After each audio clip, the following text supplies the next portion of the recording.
I wasn't keen on doing it initially because it was going to be for television.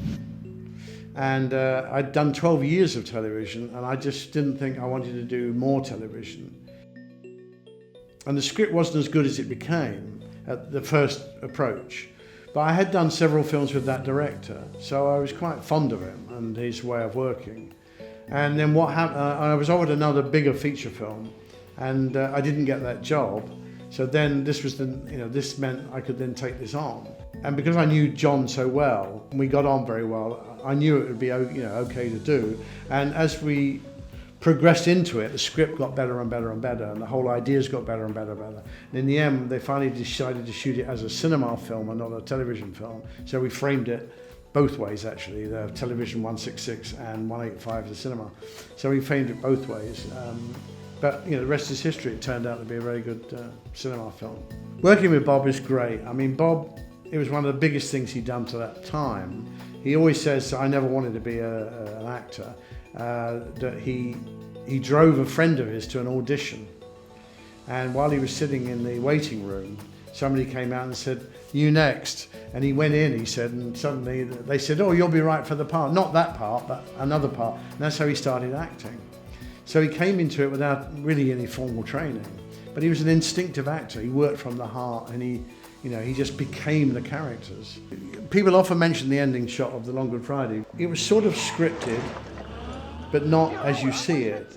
And what the director decided, he said, I want a close-up of Bob in the car going through all the emotions that he's thinking about. What's going on, what's happened. I can beat these guys. No, I can't beat these guys. These guys are bloody clever and I hadn't thought about that. All that sort of thought process he wanted to see. So what we did was we took the passenger seat out of the car, which is where Pierce Brosnan was with the gun. And Pierce Brosnan will tell you all the time he's acting, there's no one there. It's just me and the camera. And all the time Bob's acting, there's no one there. There's only me with the camera. So all power to them as actors. And we set off in the car. John Mackenzie was driving, the director, and directing Bob in the rear view mirror. When you think about this, it's talk about health and safety. I thought, how am I going to like this? Because it's all going to have to be in one shot. And we're going to have to go around Trafalgar Square and go back up the other way.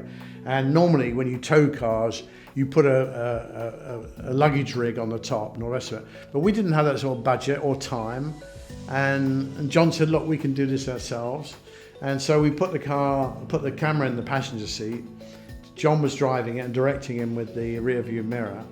And I was puzzled at how to light it initially. And eventually I said to the gaffer, I said, look, give me a 100-watt bulb that plugs into the cigarette lighter of the car. And literally the whole shot is a 100-watt bulb clipped onto the front of the matte box. Because what I didn't want to do is have too much light inside so that I couldn't see the background going past. Now nowadays on a bigger picture you might have towed the car and had much more control over it. But we didn't have it on that film. It was a very low budget film. And the film became very successful in England and they approached some American distributors for it. And they couldn't understand a word Bob said, it was Cockney, but I don't think it was that indecipherable.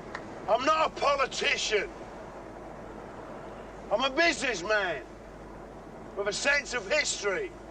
And so they employed another actor to revoice all his lines. But they found, or Bob found in his contract, it said he wasn't allowed to change, they weren't allowed to change his voice without his permission. So eventually they got some heavyweights in on his side. John Gielgud was involved, Alec Guinness, and Michael Caine, I think, all stood up and said, look, you can't do this to an actor. So it didn't happen.